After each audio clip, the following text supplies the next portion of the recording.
täältä.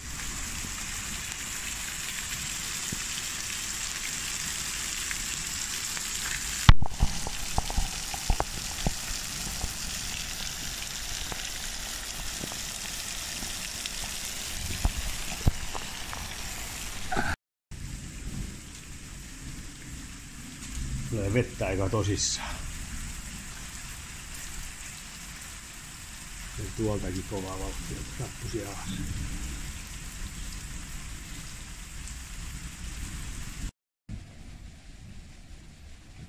Sadehiukan hellitti se kovin jakso, niin alkaa vesi laskea. Ihan ei tullut kynnyksen yli vielä, mutta lähellä oli.